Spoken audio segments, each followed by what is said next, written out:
الحمد لله الحمد لله رب العالمين، والصلاة والسلام على رسوله الكريم وعلى آله وأصحابه أجمعين. أما بعد فأعوذ بالله من الشيطان الرجيم. بسم الله الرحمن الرحيم. الرحمن علم القرآن. سبحان اللہ سبحان اللہ پھر کہیے سبحان اللہ سبحان اللہ اور محبت سے سبحان اللہ الرحمن علم القرآن. صدق الله مولانا العظيم. قال الله تعالى في شان حبيبه: إن الله وملائكته يصلون على النبي يا أيها الذين آمنوا صلوا عليه وسلموا تسليما. درود پاک پڑھیے. اللهم صل على سيدنا ومولانا محمد وعلى آله وصحبه أجمعين. الصلاة والسلام عليك يا رسول الله. الصلاة والسلام عليك يا حبيب الله. الصلاة والسلام عليك يا نبي الله. الصلاة والسلام عليك يا خاتم النبي. تمام تعریف و توصیف اللہ رب العالمین کے لیے جو ہم سب کا مالک بھی ہے اور خالق بھی. درود و سلام نبی پاک صاحب الغیب صلی اللہ علیہ وآلہ وسلم کے دربار میں اپنی عقیدت اور محبت کا نذرانہ پیش کرنے کے بعد میں اہل خانہ کو صاحبزادہ صاحب کے تکمیل حفظ قرآن پر مبارکباد پیش کروں گا.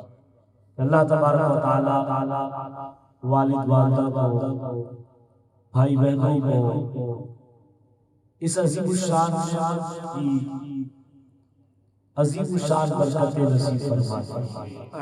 اور آپ کو نزدیک سے اہل خانہ کی اس خوشی میں شریک ہونے کے لیے تشریف لائے.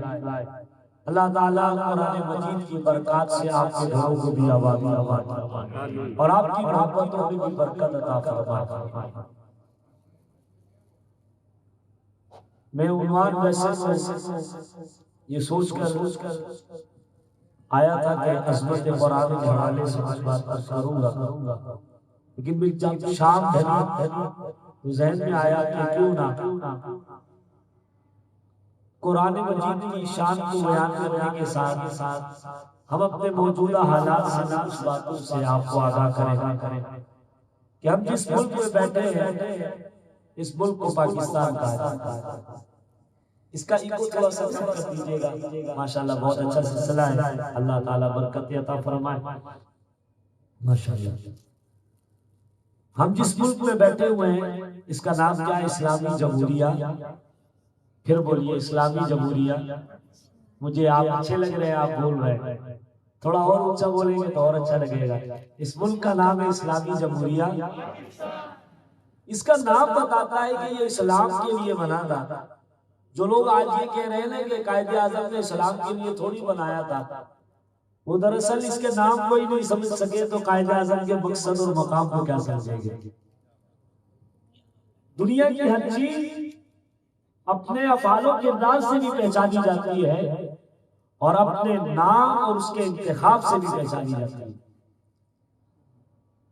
بچوں کا والدین نام رکھتے ہیں تو بچوں کا نام بتاتا ہے کہ ان کے والدین اللہ اور اس کے رسول سے جو محبت رکھتے تھے وہ کس درجے کی ہے۔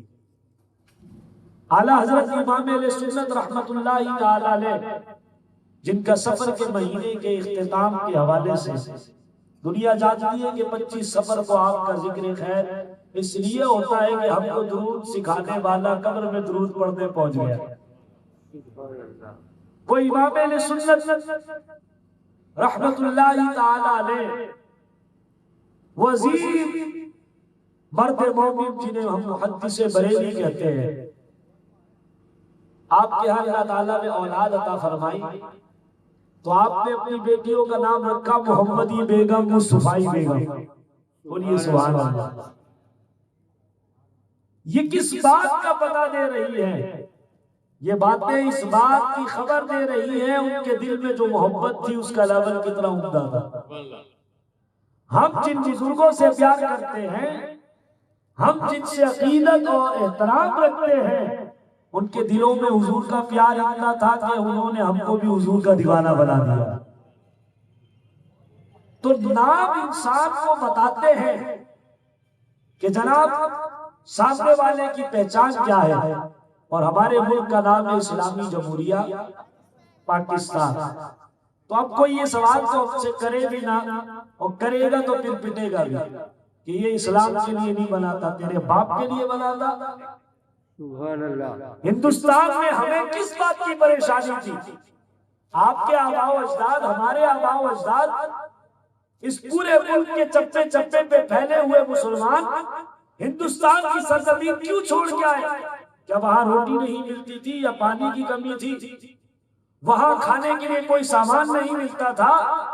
یا وہاں پر کسی قسم کی دنیاوی عیش و عیش کی کوئی چیز موجود نہیں تھی؟ دوستو، وہاں ہر چیز موجود تھا، اور ہر چیز موجود تھی۔ اگر وہاں ایک چیز موجود نہیں تھی تو وہ اسلام کی آزادی موجود نہیں تھی۔ میں ایک صاحب کو پڑھ رہا تھا، وہ فرماتے ہیں کہ میں کسی زمانے میں کانگریس کا حامی تھا۔ جب ہندوستان بٹنے کی باری آئی تو اس وقت دو جماعتیں تھیں، ایک کانگریس کے نام سے اور ایک مسلم لیگ کے نام سے۔ کانگریس اس پر بعد میں آگے چل کے ہندوؤں نے اپنا قبضہ جمایا، لیکن ان کی ابتدا میں کوشش یہی تھی کہ مسلمانوں کو بھی ملا لیا جائے، اور ہمارے کئی لوگ بڑے بڑے نام جن میں مولانا محمد علی جوہر اور ان کے بھائی جیسے علماء، وہ بھی ہندوؤں کی باتوں کے شکار ہو گئے تھے۔ اعلیٰ حضرت امام اہل سنت رحمت اللہ تعالی علیہ کے پاس مولانا جوہر علی تشریف لائے اور عرض کی حضور انگریز کے حالات بھی دیکھیے، ایسٹ انڈیا کمپنی جو ہے انہوں نے جو حالات پیدا کر دیے ہیں مسلمانوں کے لیے جینا مشکل ہو رہا ہے۔ تو اعلیٰ حضرت امام اہل سنت نے فرمایا آپ کے نظریے میں اور ہمارے نظریے میں بڑا فرق ہے۔ تو مولانا جوہر علی پریشان ہو گئے کہ بریلی کا اتنا بڑا امام کیا کہہ رہا ہے جو مجھے بات سمجھ میں نہیں آئی۔ اللہ اکبر دوستوں، بزرگوں، نوجوانوں، اعلیٰ حضرت امام اہل سنت مجدد دین و ملت، پروانہ شمع رسالت، سیدی سندی امام احمد رضا خان محدث بریلی رحمت اللہ تعالی علیہ، آپ فرمانے لگے کہ حضور والا عرض یہ ہے کہ ہم بھی آزادی چاہتے ہیں، لیکن ہمیں ایسی آزادی منظور نہیں جس میں ہم انگریزوں سے چھوٹ کر ہندوؤں کے غلام بن جائیں۔ ہم ایسی آزادی چاہتے ہیں جس میں انگریزوں سے چھوٹے تو مصطفیٰ کی غلامی میں آ جائے۔ اللہ اکبر۔ مولانا جوہر علی کو یہ بات اس لمحے تو سمجھ میں نہیں آئی، لیکن جب حضرت قبلہ پیر ابو الحسنات حضرت محمد احمد قادری رحمت اللہ تعالی علیہ، انہوں نے کئی مرتبہ کاوش کی، کوشش کی، اور مختلف زاویے سے ہندوؤں کے حالات دکھائے اور گاندھی کے ناپاک عزائم بھی بتائے، تو مولانا جوہر علی کو یہ بات سمجھ میں آئی، اور پھر اس وقت مسلمان میرے بھائیوں، پردہ نشین بہنوں اور بیٹیوں، ہم نے پاکستان کیوں بنایا؟ اس وقت کے ذرا حالات جو آج ہماری میڈیا میں نہیں بتائے جاتے، ہمارے سوشل میڈیا کے لوگوں کی آنکھوں سے بھی اوجھل ہے، وہ آپ کو علماء بتائیں گے، ہم آپ کو بتائیں گے اس وقت حالات کیا تھے۔ میں بات کر رہا تھا، اس زمانے میں کانگریس کا ایک حامی تھا، شخص کہنے لگا اللہ اکبر، نعرہ تکبیر، نعرہ رسالت۔ آپ تھوڑا سا میرے قریب آئیں گے تو میری آواز آپ تک آسانی سے پہنچے گی، کچھ آپ قریب آئیں، کچھ میں قریب آتا ہوں، جب تک یہ بھی انشاءاللہ چل جائے گا۔ تھوڑا سا ہمت کریں، سب ہمت کریں۔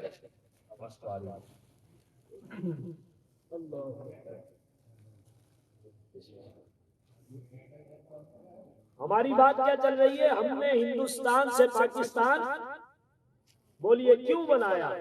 ہندوستان سے پاکستان، اسلامی جمہوریہ پاکستان کیوں بنایا؟ کانگریس کے اس وقت کا ایک حامی کہتا ہے کہ اس زمانے کے ہندو اور سکھوں کا عالم یہ تھا کہ وہ مسلمانوں سے اتنا تعصب رکھتے تھے کہ حلوائی بھی ہم سے نفرت کرتا تھا۔ حلوہ پوری بیچنے والا آدمی اگر گورنمنٹ کے آدمی سے نفرت کرتا ہو، وہ بھی جو عہدے پر ہو، آپ سمجھ سکتے تعصب کتنا ہوگا۔ جس کے ہاتھ میں لاٹھی ہو، اس سے اگر حلوائی بھی نفرت کرے اور شرع عام شرع بازار کرے، سوچ سکتے ہیں ان کے دلوں میں مسلمانوں کی نفرت فطری ہوگی۔ وہ کہتے ہیں دنیا جانتی تھی کہ ہم کانگریس کے آدمی ہیں اور کانگریس میں ہمارا بڑا عہدہ ہے۔ میں حلوائی کی دکان پہ گیا، اس سے سامان خریدا، تو جب پیسے دینے لگا تو اس نے نا چمچہ بڑھایا لکڑی کا، اور چمچہ بڑھا کے کہا اس میں پیسے ڈال دو۔ جب میں پیسے ڈالنے لگا تو میرا ہاتھ اس کے ہاتھ پہ لگ گیا، تو وہ کہنے لگا تم مسلمانوں کے ہاتھ لگنے سے ہم ہندو پلید ہو جاتے ہیں۔ یہ مسائل تھے میرے دوستوں کہ مسلمانوں کو وہاں، حالانکہ ہم پاک ہیں، ہمیں ناپاک سمجھا جاتا تھا، اور ہمیں تعلیم سے محروم رکھنے کے لیے اسکولوں سے دینی تعلیم ختم کر دی گئی اور فارسی کو داخل کر دیا گیا، اور فارسی کے نصاب سے اسلام کی شخصیات کو نکال دیا گیا۔ اور جب مسلمانوں نے دیکھا ہر طرف سے ہمارا گھیرا تنگ ہو رہا ہے، پلید خود ہے، گائے کا موتر خود پیتے ہیں اور پلید ہم کو سمجھتے ہیں، تو مسلمانوں نے پھر اس بات کا اعلان کیا، بٹ کے رہے گا ہندوستان اور بن کے رہے گا پاکستان۔ اور پاکستان کا مطلب کیا؟ لا الہ الا اللہ۔ دستور ریاست کیا ہوگا؟ محمد الرسول اللہ صلی اللہ علیہ وسلم۔ اور جب یہ نعرہ لگانا میرے دوستوں، اس وقت دنیا کے حالات بڑے سخت ترین ہو گئے تھے، اور ایسے حالات دنیا نے کبھی بھی نہیں دیکھے تھے جو ہندوستان کی سرزمین پر اہل اسلام نے دیکھے تھے۔ ہندو جب پہلی مرتبہ حکومت میں آئے، انہوں نے مسلمانوں کی بیٹیوں کے کپڑے اتار کر انہیں نیم برہنہ کر کے سڑکوں پہ نچایا، اور مسلمانوں کی بچیوں اور بچوں کو زندہ کاٹا، اور ان کے گوشت کباب کی صورت میں کھائے۔ یہ حالات تھے، اس لیے ہم نے پاکستان بنایا۔ روٹی تو وہاں بھی ملتی تھی، پانی وہاں بھی ملتا تھا، کپڑے کی وہاں بھی کمی نہیں ہے۔ بنارس کی سرزمین کا کپڑا آج تک دنیا میں مانا جاتا ہے۔ اگر آپ کو یقین نہ ہو تو میرا گھر بھی بنارس کے قریب ہے، اورنگی ٹاؤن کے اندر بنارسی مارکیٹ کا کپڑا کبھی پہنیے گا، آپ کو 10 سال تک کپڑا چمکتا ہوا نظر نہ آئے تو بات کیجیے گا۔ دنیا آج بھی بنارس کے کپڑے کو یاد کرتی ہے۔ بات کپڑا مکان کی نہیں تھی، بات اسلام کی تھی کہ ہماری اسلامی آزادی پر پابندی تھی۔ ہندوستان کی سرزمین پر کل بھی گائے کاٹنا جرم تھا اور آج بھی گائے کاٹنا جرم ہے۔ کیا آپ کے علم میں ہے کہ موجودہ عید جو گزری ہے بقرہ عید، اس عید پر مسلمانوں نے اپنے آپ کو قتل و غارت سے بچانے کے لیے گائے بیچنے سے انکار کر دیا تھا، تو وہاں حالات خراب ہو گئے، اور مسلمانوں نے گائے خریدنے سے بھی انکار کر دیا تھا. تو یہ پہلے 2026 کی ایسی گزری ہے جہاں مسلمان کوئی 50 یا 60 شہید ہوئے، ورنہ ہر سال عید کے دن ہزاروں لوگ شہید ہوتے ہیں. اس لیے کہ ہندو آ کے بولتے تم نے ہماری ماں کو، ہمارے بھگوان کو مار دیا، ہمارے بھگوان کا قتل کر دیا. یہ حالات کل بھی تھے اور حالات آج بھی ہیں. ہماری مذہب کی رسومات پر پابندی لگائی جاتی تھی، ہماری مسجدوں کو بند کرنے کے حالات پیدا ہو گئے تھے. اس لیے اب ضروری تھا کہ مسلمان ایسا ملک بنائے جس کی تمام بنیادی قوانین مدینے سے آئی ہیں، اور وہ ملک پاکستان کے نام پہ بنا. اللہ اکبر. میرے آقا سے محبت کرنے والوں، 1938 میں ایک جلسہ ہوا اور اس جلسے میں قائد اعظم رحمہ اللہ سے لوگوں نے کہا کہ مسلم لیگ اپنا کھل کر موقف بیان کرے. میرے پاس ثبوت موجود ہے، آپ تشریف لائیں فقیر لائبریری سے، آپ کو کتاب نکال کے دکھانے کا پابند ہے. اللہ اکبر. قائد اعظم نے وہاں پر چند کشائی کی. پاکستان آزاد ہونے سے پہلے 9 سال پہلے 1900 تقریباً 8 سال پہلے 1938 میں جب آپ نے پرچم کشائی کی تو باقاعدہ آپ نے لوگوں سے کہا کہ آپ کا شکریہ کہ آپ نے مجھے پرچم بلند کرنے کا موقع عطا کیا، اور آپ نے پورے ہندوستان کے لوگوں کو مخاطب کر کے کہا کہ ہم نے سب سے ہلالی پرچم بلند کیا ہے، اور لوگ ہمیں کہتے ہیں کہ تم اسلامی جھنڈا اٹھاتے ہو اور تم اسلام کو بیچ میں لاتے ہو، تم کیا چیز کر رہے ہو؟ تم سیاست میں اسلام کو لا رہے ہو. تو قائد اعظم نے بربلا وہاں جواب دیا تھا، ہمیں اس کام پہ فخر ہے کہ ہمارا دین ہمیں نماز بھی سکھاتا ہے، روزہ بھی سکھاتا ہے، زکات بھی سکھاتا ہے، عبادت بھی سکھاتا ہے، فلسفہ بھی سکھاتا ہے، اور سیاست کے قانون بھی سکھاتا ہے. کیونکہ ہمارا دین ایک کامل دین ہے، ہمارا دین ایک مضبوط دین ہے، ہمارا دین قیامت تک رہنے کے لیے آیا ہے. اللہ کے نبی بھی آخری نبی ہے اور اللہ کا دین بھی آخری دین ہے، اس میں کوئی کمی نہیں ہے. اللہ اکبر. جب قائد اعظم نے ان باتوں کو بیان کیا تو ساتھ میں ہندوؤں سے کہا، ہندو یہ بات سن لیں، وہ ہم کو کبھی بھی سیاست سے جدا نہیں کر سکتے، اور ہم جب بھی سیاست کریں گے ہم اسلامی سیاست کریں گے، ہم اسلام کا نام لے کے کریں گے، کیونکہ تمہارے اور ہمارے درمیان زمین آسمان کا فرق ہے. تو کئی خداؤں کا تصور رکھتے ہو اور ہم ایک خدا کا تصور رکھتے ہیں. تمہارے یہاں خدا بہت ہے تو تمہارے یہاں قوانین بھی بہت ہے، ہمارا خدا ایک ہے تو قوانین بھی ایک ہے. اس قانون کی کتاب کو قرآن کہا جاتا ہے. اسی لیے ہمارے علماء نے ہم کو یہ بات سکھائی ہے اور ہم آپ کو سکھائیں گے کہ ہم نے اپنی زندگی کی آخری سانس تک اس قرآن سے وفا کر دی ہے. اللہ کا انعام ہم پر کیا ہے؟ ہم نے سالوں محنت کی.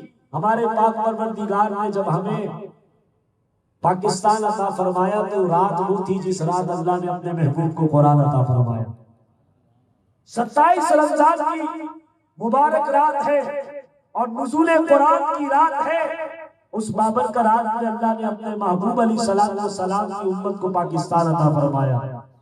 ایک طرف مسلمان اپنے شہیدوں کے جسموں کو اٹھا رہے تھے تو دوسری طرف مسلمان اسلام کے جھنڈے کو بلند کر رہے تھے، پاکستان کا نعرہ بلند کر رہے تھے، اور دنیا کو یہ بتا رہے تھے کہ اسلام کے لیے نکلنے والوں کو اللہ ہمیشہ عزت عطا فرماتا ہے.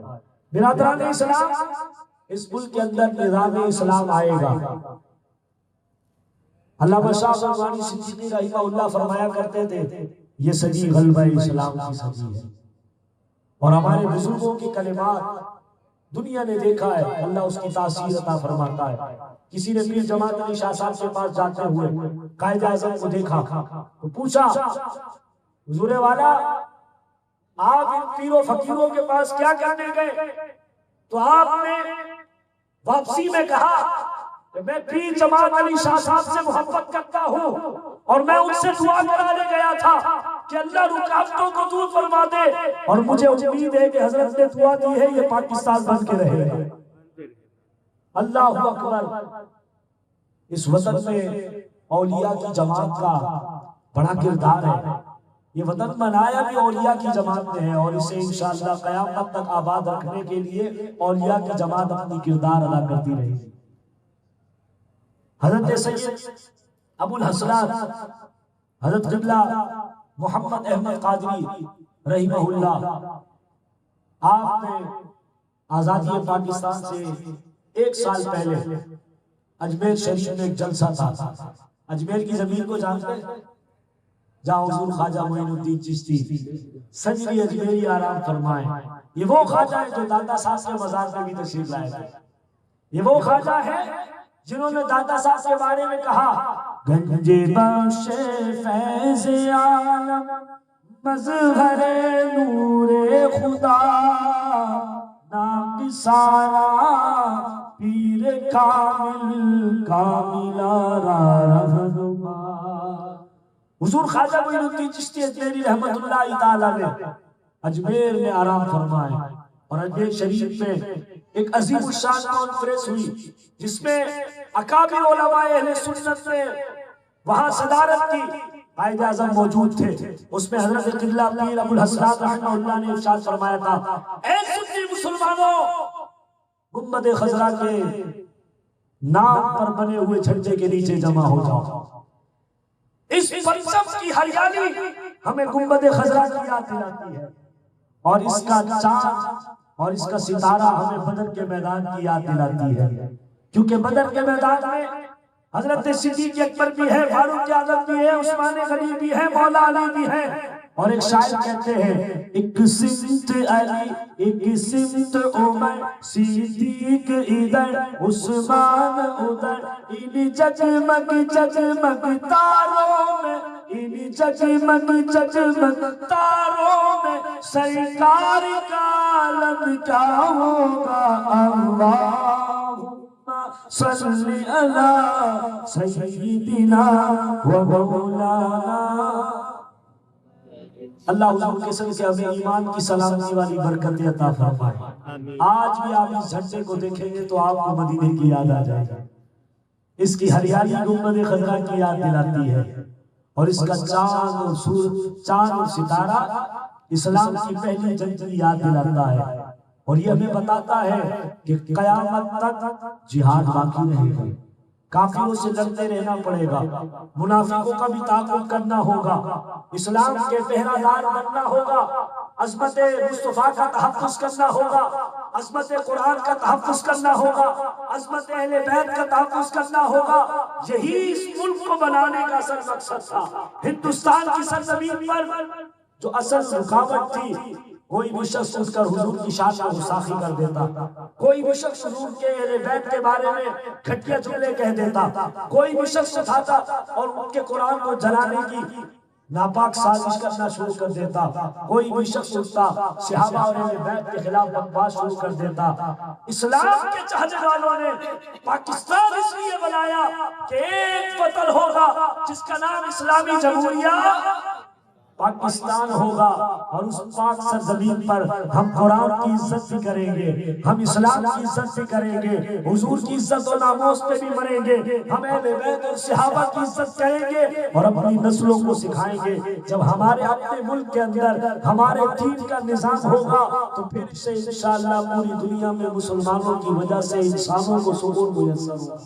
مدینے کی پاک زمین بنی تو پھر اس زمین سے لوگوں نے حضور سے دین سیکھا.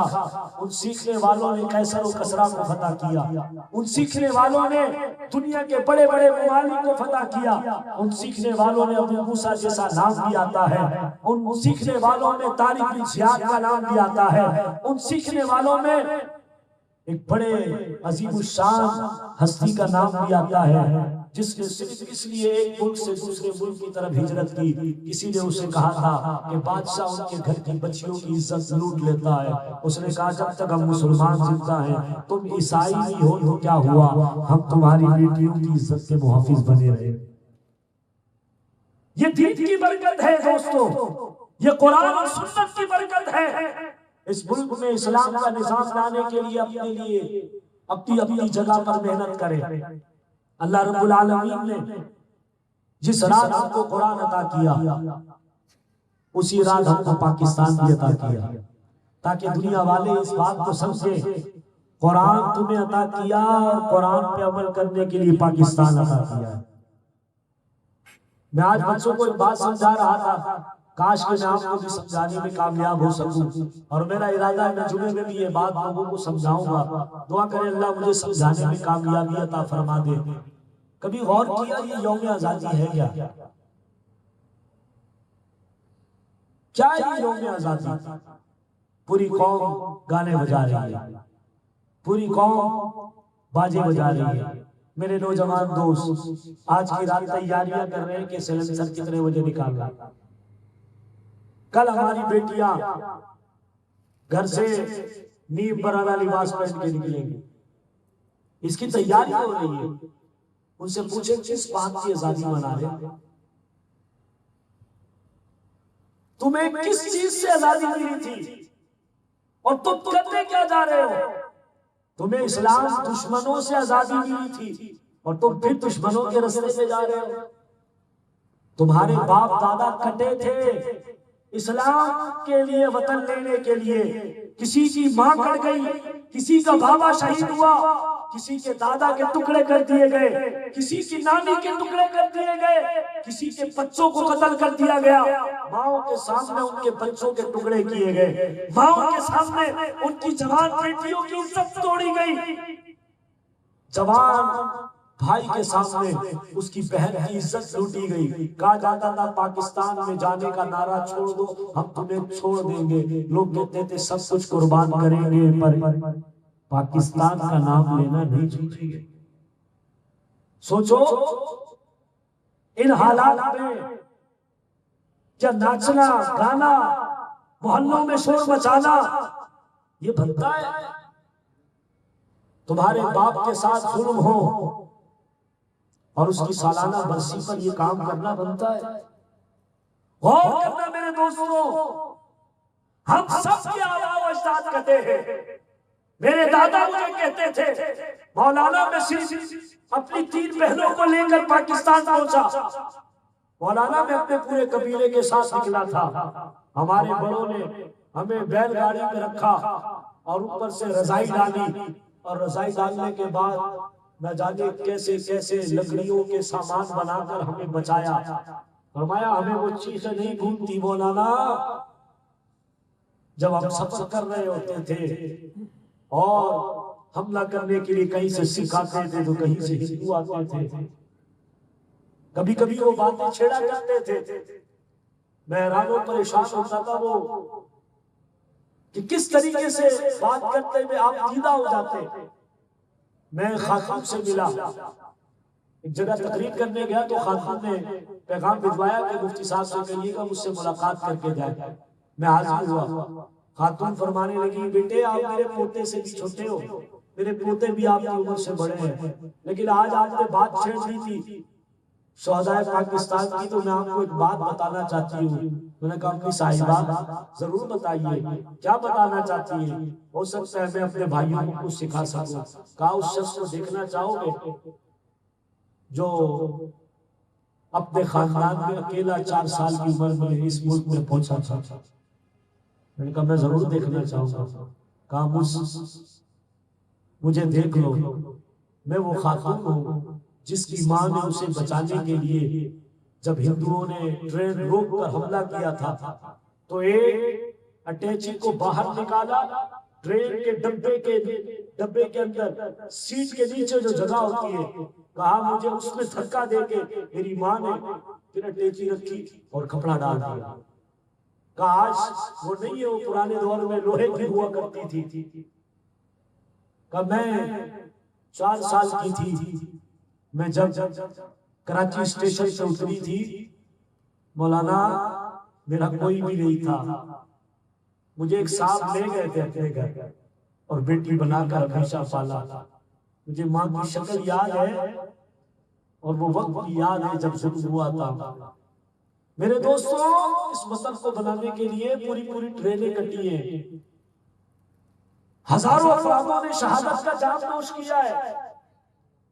ایک شخص نے اپنی کتاب میں لکھا کہ میں جس کنویں سے گزرتا تھا ہر کنویں کے منہ پہ اپنی بہنوں بیٹیوں کو ڈوبتا ہوا پاتا تھا. تو کسی ڈوبتی ہوئی بیٹی سے پوچھا تھا کیوں ڈوب رہی ہے؟ کہا یہ چاہتی ہوں اگر میں پاکستان بھی نہیں پہنچ سکتی تو کسی ہندو کے ہاتھ لگ کر اس کے ناپاک عزائم کو پورا کرنے میں اس کے کام بھی نہ ہو. میرے دوستو ان صورتحالوں کو غور کیجئے اور اس پر توجہ فرمائیے. ان حالات کے بعد کیا ہم لوگ ان حرکات کی طرف جاتے ہیں جس کی اسلام اجازت نہیں دیتا؟ کیا ہمارا جانا درست ہوگا؟ اور اب اس پر بھی غور کیجئے. ہم نے اسلام کے لیے یہ وطن بنایا تھا، کیا اہل اسلام اس وطن میں اس پاک قرآن کی تلاوت کر رہے ہیں؟ ہمیں غور کرنا ہوگا. حدیث پاک میں ہے نبی پاک علیہ السلام نے ارشاد فرمایا دلوں کو ایسے ہی زنگ لگ جاتا ہے جیسے لوہے کو زنگ لگ جاتا ہے. حضور کے صحابہ نے عرض کی یا نبی اللہ صلی اللہ علیہ وسلم آقا اس بات کو بیان فرمائیے کہ اگر دل کو زنگ لگ جائے تو پھر دل کا زنگ اتارنے کا طریقہ کیا ہے؟ اللہ اکبر. دوستوں بزرگوں نوجوانوں لبے مصطفیٰ کو جنبش ہوئی، رحمت کے پھول بکھرنے لگے. میرے آقا علیہ الصلوۃ والسلام نے ارشاد فرمایا قال کثرت ذکر الموت وتلاوت القرآن. لبے مصطفیٰ کو جنبش ہوئی، رحمت کے پھول بکھرنے لگے. میرے آقا نے فرمایا جب دلوں کو زنگ لگ جائے، دل دنیا کی طرف مائل ہو جائے، حلال و حرام کی تمیز بھول جائے، ماں باپ کا ادب و احترام بھول جائے، اس وقت موت کا ذکر کرنے لگ جانا، تلاوت قرآن کی طرف لگ جانا، اللہ دلوں کے زنگ کو دور فرما دے گا. میرے دوستو غور کیجئے گا رمضان کے بعد اب تک ہم نے کب قرآن مجید اپنے گھر میں اٹھا کر تلاوت کرنے کی سعادت حاصل کی. اماں صاحبہ بیمار ہو جائیں یا بابا جان بیمار ہو جائیں تو سب سورہ یاسین لے کے بیٹھ جاتے ہیں. یقیناً یہ قرآن شفا دیتا ہے لیکن آیا تو ہدایت دینے کے لیے، یہ گناہوں کو بخشوانے کے لیے اور راہ حق دکھانے کے لیے دیا گیا. ہم میں سے کتنے لوگ اس قرآن کو پڑھنے کے لیے تیار ہیں؟ ہمیں غور کرنا ہوگا. یوم آزادی کے موقع پر سب سے پہلا حق یہ بنتا ہے ہم مسلمان تلاوت قرآن کریں، شہیدوں کو ایصال ثواب کریں، ان کے ایصال ثواب کے لیے کھانا پکا کر باعزت طریقے سے اپنے محلے کے لوگوں کو، اپنے غریب رشتہ داروں کو یا اپنے ہی گھر والوں کو عزت کے ساتھ کھلائیں.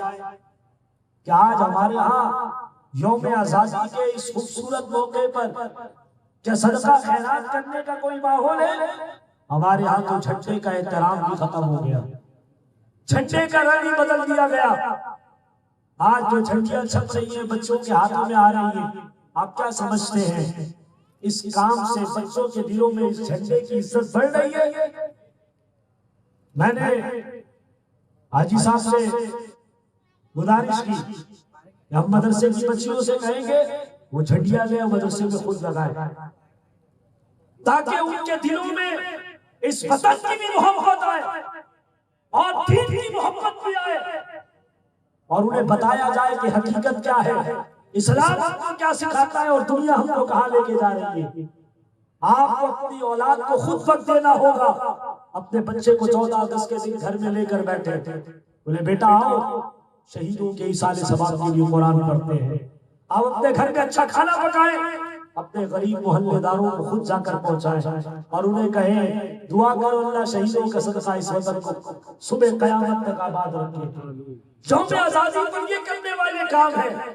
آپ جھنڈا خرید کے لائیں، باادب طریقے سے آپ اس جھنڈے کو نصب کریں اور روز اپنے بچوں کو اس جھنڈے کی یاد دلائیں کہ یہ جھنڈا آپ کو مدینے کی یاد دلاتا ہے اور مدینے کی پاک زمین ہمیں اللہ کے نبی کی محبت سکھاتی ہے اور اللہ کے نبی کے توسل سے ہمیں اللہ کا پیار سکھاتی ہے.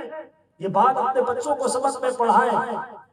غور کیجئے ہم نے پاکستان بنانے کے بعد اس ملک میں اسلام کے نفاذ کے لیے کیا کیا. آج کل کے کچھ لوگ ایسے بھی پیدا ہو گئے جو یہ کہہ رہے ہیں قرآن پڑھنے کی کیا ضرورت ہے، اور کچھ تو ایسے جاہل کی دنیا میں آ چکے ہیں جو یہ کہتے ہیں کہ جناب قرآن مجید کو حفظ کرانے کی کیا ضرورت ہے؟ یہ تو ذہن پر بوجھ ہے، اس سے تو وقت ضائع ہو رہا ہے۔ میرے دوستوں میں آپ سے عرض کروں گا، یہ وہ لوگ ہیں جو ہیں تو مسلمانوں کی اولاد، لیکن ان کے باپ دادا ان کو دینی تربیت نہ دے سکے۔ یہ ہمارے بھائی دین کی تعلیم سے محروم رہ گئے، یہ کافروں والی بولی بول رہے ہیں۔ ہم نے اپنے ایسے بھائیوں سے الجھنا نہیں ہے، ہم نے ان کو سمجھانا ہے۔ انہیں پکڑ کر کسی عالم کے پاس لے جائیں، ایسے آدمی کو عام بندہ نہیں سمجھاتا اور نہ سمجھا سکتا ہے، کیونکہ وہ دلیل پہ دلیل دے گا، آپ اس کی کتنی دلیلوں کو توڑ سکیں گے؟ کیونکہ آپ نارمل اسٹڈی کرتے ہیں اور اعتراضات کے جوابات دینا یہ علماء کا کام ہے۔ اگر کوئی قرآن پر اعتراض کرے یا قرآن کے کسی حکم پر اعتراض کرے، آپ اس سے دو سوال کریں گے۔ بولیے کتنے سوال کریں گے؟ آپ اس سے سوال کریں کہ آپ جو مجھ سے بات کر رہے ہیں، آپ اصلاح حاصل کرنا چاہتے ہیں یا مجھ سے جھگڑا کرنا چاہتے ہیں؟ یقیناً پھر وہ بالکل سیدھا لائن پہ آ جائے گا، کہے گا نہیں میں تو اصلاح چاہتا ہوں، میں تو آپ کو ایک اچھی بات بتانا چاہتا ہوں۔ انہیں کہیں کہ پھر یہ اچھی بات ہمارے امام صاحب کو سمجھا دو، کیونکہ فیلڈ کے ماہر تو وہی ہے۔ بھائی دیکھیں، میں بھی موٹر سائیکل چلاتا ہوں اور آپ بھی چلاتے ہیں، اور اگر گاڑی بند ہو جائے تو ہم روڈ پہ انجن کھول کے بیٹھتے ہیں۔ ہم سارے کیا کرتے ہیں؟ خود ہی اپنے بچوں کے ذریعے گاڑی میکینک کے پاس پہنچاتے ہیں۔ اگر گاڑی میں سے آواز بھی آئے تو ہم اس پر کوئی فتویٰ نہیں لگاتے کہ کس چیز کی آواز ہے۔ ہم کیا کہتے ہیں؟ ماسٹر کو دکھائیں گے، اس کے میکینک کو دکھائیں گے، اس کے استاد کو دکھائیں گے۔ جب دنیا کی چیزیں ہم نہیں کھولتے تو ہم دین کی چیزوں کو ان کے ماسٹر کے پاس لے کے کیوں نہیں آتے؟ ہماری تباہی اور بربادی کی ایک بڑی وجہ یہ ہے کہ ہم میں سے آدھے لوگ بغیر پڑھے خود مفتی بن جاتے ہیں۔ تو ایسا کرنے سے بچے۔ محلوں میں فساد کی ایک بڑی وجہ کیا ہے؟ ہر آدمی مفتی بنا ہوا، ہر آدمی ایسے بات کرتا ہے جیسے اس سے بڑا عالم کوئی نہیں اور اس سے زیادہ پڑھا لکھا کوئی نہیں اور اس سے بہترین بات کرنا کوئی نہیں جانتا۔ آپ سامنے والے سے کہیں گے جناب آپ جو مجھ سے بات کر رہے ہیں، آپ مجھے جو بات سمجھا رہے ہیں کیا چاہتے ہیں؟ تو وہ فوراً لائن پہ اگر کیا کہے گا؟ میں تو آپ کو سیدھی راہ دکھانا چاہتا ہوں، میں تو آپ کو ایک اچھا انسان بنانا چاہتا ہوں۔ آپ انہیں کہیں یہ اچھا انسان تو ہمارے امام صاحب کو بنا دے، اگر ان کی سمجھ میں آ گئی تو ہماری بھی سمجھ میں آئے گی، کیونکہ فیلڈ کے ماسٹر کون ہے؟ امام صاحب ہے۔ تو انشاءاللہ جب کوئی آپ کے توسل سے امام صاحب کے پاس آئے گا، آپ جانتے ہیں کوئی بھی فیلڈ کے ماسٹر کے پاس جاتا ہے تو وہ مسئلہ حل کر کے ہی آتا۔ علماء کا کام ہے۔ اللہ قرآن میں فرماتا ہے فَاسْأَلُوا أَهْلَ الذِّكْرِ إِن كُنتُمْ لَا تَعْلَمُونَ۔ پھر کہیے سبحان اللہ، قرآن پہ تو کہیے سبحان اللہ۔ میں پھر قرآن سناتا ہوں، پیچھے تک آواز آئے فَاسْأَلُوا أَهْلَ الذِّكْرِ إِن كُنتُمْ لَا تَعْلَمُونَ۔ اگر تم نہیں جانتے تو اہل علم سے پوچھو۔ دین کا علم ہمارے درمیان کون رکھتے؟ علماء۔ ہمارے ہاں علماء کہاں ملتے ہیں؟ مساجد میں ملتے ہیں۔ کہاں ملیں گے؟ مدارس میں ملیں گے۔ کہاں ملیں گے؟ دارالفتہ میں ملیں گے۔ کوئی بھی قرآن پہ اعتراض کرے آپ اس کو لے کر کہاں آئیں گے؟ بولیے علماء کے پاس۔ انشاءاللہ مسئلہ بھی حل ہو جائے گا، کام بھی ہو جائے گا۔ میرے دوستو، ہر مسلمان کو چاہیے کہ وہ کم سے کم قرآن مجید کی آخری 20 صورتیں لازمی یاد کر رہے ہیں۔ کتنی صورتیں عرض کر رہا ہوں؟ 20 صورتیں آخری کی چھوٹی چھوٹی صورتیں ہیں، اور اگر آپ یاد کرنے لگیں گے تو انشاءاللہ آپ کو بڑا مزہ آئے گا۔ میں آپ کو قرآن سنا رہا ہوں تو آپ کو سن کے مزہ آ رہا ہے، اور جب آپ خود یاد کر کے نماز میں کھڑے ہو کے پڑھیں گے تو کتنا مزہ آئے گا۔ قرآن پڑھنے کا اپنا مزہ ہے۔ رسول پاک علیہ السلام کا فرمان عالی شان ہے۔ حضور نے ارشاد فرمایا لیس فی جوفہ شیء من القرآن کالبیت الخرب۔ حضور نے فرمایا جس دل میں قرآن کا کوئی حصہ محفوظ نہیں ہوتا وہ گھر ویران گھر کی طرح ہوتا۔ ہر مسلمان کو کم سے کم قرآن مجید کی ایک دو صورتیں لازمی یاد ہونی چاہیے، کیونکہ نماز میں آپ کو کم سے کم 2 رکعت تو پڑھنی ہے فجر کی، ظہر کی 4 پڑھنی ہے تو 2 میں تلاوت کرنی ہے، عصر کی 4 پڑھنی ہے تو 2 میں تلاوت کرنی ہے، مغرب کی 3 پڑھنی ہے تو 2 میں تلاوت کرنی ہے، عشاء کی 4 پڑھنی ہے تو 2 میں تلاوت کرنی ہے۔ تو 2 صورتیں اگر آپ کو یاد ہوں گی تو پہلے میں انا اعطینہ پڑھ لیں، دوسرے میں قل هو اللہ احد پڑھ لیں تو اپنا کام پورا کر لیں۔ لیکن یہ یاد صحیح سے کریں۔ رسول پاک علیہ الصلوۃ والسلام کا فرمان عالی شان ہے، قرآن کے حافظ کو اللہ تعالیٰ جنت کا تاج عطا فرمائے گا۔ آپ عزم کریں کہ اپنی نسل سے ایک بچے کو قرآن کا حافظ بنانا ہے۔ آپ ڈاکٹر بنانا چاہتے ہیں، آپ ڈاکٹر بنائیں، لیکن پہلے قرآن کا حافظ بنائیں۔ آپ اپنے بچے کو انجینئر بنانا چاہتے ہیں، ضرور بنائیں، لیکن پہلے قرآن کا حافظ بنائیں، کیونکہ جن سینوں میں قرآن ہوتا ہے نا، ان سینوں میں خدمت کرنے کا ذوق بھی آ جاتا ہے۔ جن سینوں میں قرآن ہوتا ہے وہاں احترام بھی ہوتا ہے، جن سینوں میں قرآن ہوتا ہے وہاں تعظیم بھی ہوتی ہے۔ یہ قرآن انسانوں کو جوڑتا ہے، اور اتنا جوڑتا ہے کہ لوگ مدینے والے کے قریب ہو جاتے ہیں۔ سبحان اللہ۔ رسول پاک علیہ الصلوۃ والسلام کا فرمان عالی شان ہے، قیامت کے دن حافظ قرآن سے کہا جائے گا قرآن پڑھتا جا اور جنت کی سیڑھیوں پہ چڑھتا چلا جا۔ اللہ اکبر۔ دوستو، بزرگوں، نوجوانوں، حشر کے میدان میں اعلان ہوگا، اے قاری قرآن، قرآن پڑھتا جا، جنت کی سیڑھیوں پہ چڑھتا جا۔ میرے آقا علیہ الصلوۃ والسلام نے جو بات بیان کی، اس بات سے اندازہ کیجئے قرآن کا قاری قرآن پڑھتے پڑھتے جنت کے جس منزل پہ پہنچے گا وہ ساری جنت قرآن کے حافظ کو دے دی جائے گی۔ اللہ اکبر۔ جب قرآن حفظ کرنے والے کی یہ شان ہے تو قرآن لانے والے مصطفیٰ کی کیا شان ہے؟ میرے آقا سے محبت کرنے والوں، قرآن اپنے قرآن کے حافظ کو اللہ یہ عزت عطا فرماتا ہے، وہ قیامت کے دن اپنے خاندان کے 7 لوگوں کو جہنم سے آزاد کرا کے اپنے ساتھ جنت میں لے جائے گا۔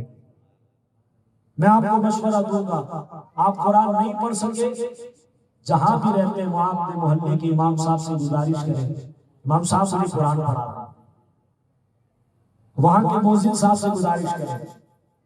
اور میں اس کے لیے ایک چھوٹی سی بات کرتا ہوں جو سچی بات ہے کہ دیکھیں، کوئی آپ کی دنیا اچھی کرے تو آپ اس کی دنیا کا خیال کرتے ہیں، کوئی آپ کا دینی خیال کرے آپ اس کی دنیا کا خیال کریں، پھر سلسلہ چلتا رہے۔ میں لوگوں سے کہتا ہوں، آپ بڑے ہو گئے، عمر رسیدہ ہو گئے، آپ قرآن نہیں پڑھ سکے، آپ جوانی میں بڑھاپے میں قرآن پڑھیں۔ اگر کوئی فجر کے بعد آپ کو قرآن پڑھانے والا مل جاتا ہے سبحان اللہ، نہیں ملتا تو آپ نے کمپیوٹر چلانا بھی سیکھا ہے نا۔ آپ نے اچھی عمر میں آ کر آج سے 20 سال پہلے 30 سال پہلے جن لوگوں نے اعلیٰ کامیابی کے ساتھ بڑے بڑے آفسوں میں کام کرنا شروع کیا تھا، اب وہ آج کل کمپیوٹر کا کورس نہیں کر رہے ہیں۔ کیوں کر رہے ہیں؟ وقت کی ضرورت ہے اور قرآن ہمارے ایمان کی ضرورت ہے۔ اگر کوئی فری میں پڑھانے والا نہیں ملتا تو بھائی آپ اس کو 1000 مرتبہ سوچیں کہ اس سے وقت لے لو، آپ مجھے ٹائم دو، میں آپ کی خدمت کروں گا۔ آپ کو محلے کے بہت سارے لوگ ایسے مل جائیں گے جن کے پاس وقت نہیں ہوگا، لیکن آپ ان کی خدمت کی بات کریں گے تو آپ کو وقت دے دیں، یہ پیسہ آپ کا ضائع نہیں ہوگا، اس سے آپ کی دنیا بھی بہتر ہوگی کہ آپ کا پیسہ صحیح جگہ استعمال ہوگا۔ آج ہمارے ہاں اس تصور کو لوگ سمجھنے کو تیار نہیں ہیں۔ ایک سیدھی سی بات بتائیں، ڈاکٹر آپ سے پیسہ لے وہ جائز، انجینئر کے لے، اور وہی آپ سے قاری صاحب لے تو لوگ کہتے ہیں دین بیچ رہے۔ ڈاکٹر کو آپ کیوں نہیں بولتے کہ بھئی تو خدمت خلق بیچ رہا ہے؟ یہ اسلام کے خلاف دشمنان اسلام نے مسلمانوں کی ذہن سازی کی اور مسلمانوں کو تباہ کیا، اور مسلمانوں کو کہا کہ اپنی اولاد کے دینی معاملات میں خرچہ نہیں کرو، ان کو زکوٰۃ فطرے میں پالو۔ نتیجہ کیا نکلا؟ آج امیر ترین آدمی کا بیٹا بھی زکاتی مدرسے میں پڑھ رہا ہے۔ ہمیں غور کرنا ہوگا. باپ کار سے اترتا ہے اور بیٹا زکاتی مدرسے میں پڑھتا ہے. ایسا کیوں نہیں ہوتا؟ کیا آپ جب اسکول کی فیس بھرتے ہیں تو آپ مدرسے میں جا کر کہیں آپ فیس نہیں لیتے نا؟ نہ لیجیے، یہ میری طرف سے ہے، رکھ لیجیے، کسی غریب بچے کے کام آ جائے گا. یہ تصور قائم کریں، اپنے رشتہ داروں کو دیں. جب تک یہ آپ تصور نہیں دیں گے حالات نہیں بدلیں گے. وقت کے ساتھ مسلمانوں کے حالات تنگ ہو رہے ہیں. اسلام دشمن عناصر مسلمانوں کے خلاف پتہ نہیں کیسے کیسے ہتھ کنڈے استعمال کر رہے ہیں. میں کل کا آپ کو ایک ہتھ کنڈا بتاؤں، آپ کو حیرت ہوگی. ہماری حکومت پاکستان نے ایک نیا اعلان کیا، اسکولوں کی چھٹی اب کتنے بجے ہوگی؟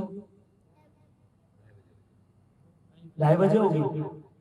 سوچا ان کو ہمارے بچوں سے اتنی ہمدردی کیسے ہو گئی؟ جس اسکول میں پنکھے نہیں ہیں وہاں بچہ 2:30 بجے تک کیوں پڑھے گا؟ جہاں ماسٹر نہیں ہے وہاں بچہ 2:30 بجے تک رہے گا، گھر پہنچے گا 3 بجے، کپڑے چینج کرے گا 3:15 ہو جائیں گے. دال میں کچھ سکھانا ہے یا پوری دال ہی کا لیے؟ کیا ہے؟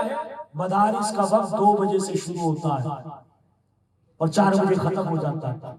مدارس میں پڑھانے والے لوگ کہاں سے آتے ہیں؟ مسجدوں سے آتے ہیں. نارمل جو ہمارے بچے حافظ قرآن ہیں وہ تو بڑے ہو کے کوئی فیکٹری میں، کوئی آفس میں، کوئی کہیں ہے. 3-4 مسجدوں کے لوگ مل کر ایک مدرسہ چلا رہے ہیں. یہ اسلام کے خلاف ایک نیا ہتھ کنڈا ہے. یہ بچہ 3 بجے گھر پہنچے گا، 3:15 بجے کپڑے چینج کرے گا، کھانا کھائے گا، تو اب وہ مدرسے جائے گا، دین کی تعلیم حاصل کرے گا یا جا کے واپسی آئے گا؟ 4 بجے کے بعد آپ کے مدارس میں پڑھائی نہیں ہو سکتی، کیونکہ جو لوگ پڑھانے آتے ہیں انہوں نے واپسی مسجد میں پہنچنا ہوتا ہے، انہوں نے دور دراز کا سفر کر کے واپس مسجد تک بھی پہنچنا ہے. آپ سمجھیے مسلمان میرے بھائیوں، وقت اور حالات کس طریقے سے بدل رہا ہے. اسلام کے خلاف ہتھ کنڈے کل بھی استعمال ہو رہے تھے اور آج بھی استعمال ہو رہے ہیں. آپ اپنی نسل نو کو دین سے وابستہ کیجئے. نعرہ تکبیر، نعرہ رسالت، علماء سنت. ماشاءاللہ ہمارے علامہ جبران صاحب اور ہماری مدینہ مسجد کے امام صاحب اور دیگر علماء کرام تشریف لا رہے ہیں. میں تمام علماء کا دل کی عطا گہرائیوں سے، اپنی جانب سے، خانہ کی جانب سے شکریہ ادا کرتا ہوں. آپ تشریف لائے اور آپ کو خوش آمدید عرض کرتا ہوں. اللہ تعالیٰ آپ سب اکابر علماء کا سایہ ہمارے سروں پر دیر تک قائم و دائم فرمائے. تو دوستوں میں عرض یہ کر رہا تھا، اسلام دشمن عناصر کل بھی اسلام کے خلاف محاذ قائم کر رہے تھے اور آج بھی قائم کر رہے ہیں. اور ان حالات میں آپ اپنے بچے پر دینی تعلیم کے لیے پیسہ خرچ کریں. جو لوگ اپنی اولاد کی دین کی تعلیم پہ خرچ کرتے ہیں اللہ انہیں دنیا اور آخرت دونوں عطا فرماتا ہے. آج ضرورت اس بات کی ہے کہ آپ اپنے بچے کو وقف دیں اور اس کی تربیت کریں. نبی پاک علیہ السلام سے محبت کا یہ تقاضا ہے. آپ اپنی اولاد کو وقف بھی دیں اور اس کی تربیت بھی کریں. رسول پاک علیہ السلام نے فرمایا، جو حافظ قرآن قرآن کے حلال کو حلال جانے اور حرام کو حرام جانے، اللہ اسے یہ عزت عطا فرمائے گا. وہ اپنے خاندان کے 7 لوگوں کو جن پر جہنم واجب ہوگی اللہ سے سفارش کرا کے جنت میں لے جائے گا. گویا اس حدیث سے معلوم یہ ہوا والدین پر یہ ذمہ داری بنتی ہے کہ بچے کو حافظ قرآن بنانے کے بعد جہاں اپنے دنیا کی تعلیم دینی ہے وہی اس کی زندگی میں کوئی 1 گھنٹہ ایسا بھی بنانا ہے کہ وہ قرآن کے حلال و حرام کو بھی سیکھے. اور وہ کیسے سیکھے گا یہ آپ نے مینج کرنا ہے. آپ اپنے بچے کی تعلیم و تربیت کے لیے وقت نکالیں. جب ہم اپنے بچوں کی تعلیم و تربیت کے لیے وقت نکالیں گے تو اللہ ہمیں عزت عطا فرمائے گا. میں اپنی بات کو مختصر کرتا ہوں. میں ایک بزرگ کے بارے میں آپ کو بات سناتا ہوں. گزشتہ دور میں ہمارے بزرگوں کا تعلق قرآن سے کتنا خوبصورت تھا. گزشتہ دور کے اندر ہمارے اکابرین کا، ہمارے اسلاف کا، چاہے وہ مرد ہو یا عورت ہو، ان کا قرآن مجید سے جو تعلق تھا وہ بڑا ہی خوبصورت تھا. اللہ اکبر. ایک بزرگ نے لکھا کہ حضرت عبداللہ بن مبارک جو عباسی دور میں ایک جلیل القدر عالم گزرے ہیں، آپ فرماتے ہیں میں حج کرنے کے لیے گیا اور حج کر کے جب واپس پلٹنے لگا تو راستے میں نے دیکھا کہ خاتون تشریف فرما ہے، تو میں نے انہیں کہا السلام علیکم ورحمۃ اللہ، تو انہوں نے جواب میں قرآن کی آیت پڑھ دی۔ آپ کی توجہ ہو تو بولیے سبحان اللہ۔ ذرا تھوڑی دیر کے لیے آپ سب تشریف رکھیے گا، جب بات ختم ہوگی تو پھر انشاءاللہ آپ کو کام کی اجازت بھی ملے گی۔ یہ میں بڑی عظیم الشان بات عرض کرنے لگا ہوں۔ اللہ اکبر۔ حضرت عبداللہ بن مبارک نے کہا السلام علیکم ورحمۃ اللہ، اس عورت نے قرآن پڑھتے ہوئے کہا سلام قولا من رب الرحیم۔ کہیے سبحان اللہ۔ سبحان اللہ۔ بھئی قرآن میں بھی سبحان اللہ کہنے کا مزاج بنائیے، بولیے سبحان اللہ۔ آپ نے ان سے پوچھا کہ آپ یہاں کیوں موجود ہیں؟ انہوں نے جواب نہیں دیا، اس پہ بھی قرآن کی آیت پڑھی من يضلل اللہ فلا هادی لہ، کہ جسے اللہ بھٹکا دے اسے کوئی ہدایت دینے والا نہیں۔ حضرت عبداللہ بن مبارک فرماتے ہیں میں سمجھ گیا کہ یہ راستہ بھٹک گئی۔ آپ فرماتے ہیں میں نے ان سے سوال کیا اماں صاحبہ آپ کہاں سے آ رہی ہیں اور کہاں جا رہی ہیں؟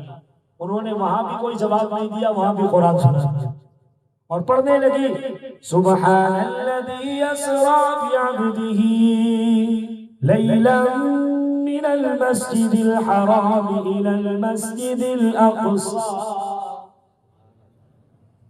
کہ میں مسجد حرام سے آ رہی ہوں اور مسجد اقصی یعنی فلسطین جا رہی ہوں۔ اللہ اکبر۔ حضرت عبداللہ بن مبارک فرماتے ہیں کہ میں نے ان سے کہا کہ اس بیابان میں آپ کیسے کھاتی ہے اور کیسے پیتی ہے؟ انہوں نے پھر کوئی جواب نہیں دیا، جواب میں قرآن کی تلاوت شروع کر دی۔ کیا پڑھا؟ الذی هو یطعمنی ویسقین، فرمایا میرا رب مجھے کھلاتا بھی ہے اور میرا رب پلاتا بھی ہے۔ انہوں نے اور بھی سوالات کیے، قصہ مختصر یہ ہے حضرت عبداللہ بن مبارک نے ان سے پوچھا کیا میں آپ کو آپ کی منزل تک لے جاؤں؟ انہوں نے اس کے جواب میں بھی قرآن پڑھا، یہاں تک کہ حضرت عبداللہ بن مبارک فرماتے ہیں اب میں سفر میں تیزی کے ساتھ چلنے لگا تو انہوں نے وہاں بھی قرآن پڑھتے ہوئے مجھے قرآن کی ایک ایسی آیت پیش کی جس میں اللہ کا حکم یہ تھا کہ اپنی آوازیں پست رکھو اور آہستہ آہستہ چلو۔ حضرت عبداللہ بن مبارک فرماتے میں خاموش ہو گیا تو عورت مجھے کہنے لگی فَقْرَؤُوا مَا تَيَسَّرَ مِنَ الْقُرْآنِ، فرماتے میں سمجھ گیا وہ مجھ سے قرآن کی تلاوت کی فرمائش کر رہی ہے۔ اب سفر میں وہ تلاوت کرنے لگے۔ حضرت عبداللہ بن مبارک رضی اللہ تعالیٰ عنہ فرماتے ہیں آپ فرماتے ہیں کہ میں چلتے چلتے جب قافلے کے پاس پہنچا تو وہاں پہنچنے کے بعد میں نے ان سے سوال کیا کیا اس قافلے میں کوئی آپ کا جاننے والا بھی ہے؟ انہوں نے جواب دینے کے بجائے قرآن پڑھا المال والبنون زینت الحیات الدنیا، کہ مال اور اولاد دنیاوی زندگی کی زینت ہے۔ گویا کہ آپ فرماتے ہیں اس خاتون نے یہ آیت پڑھ کے بتا دی کہ اس قافلے میں میرا مال بھی ہے میری اولاد بھی ہے۔ آپ فرماتے ہیں میں نے اس خاتون سے پوچھا اماں صاحبہ آپ کے بچوں کے نام کیا ہیں؟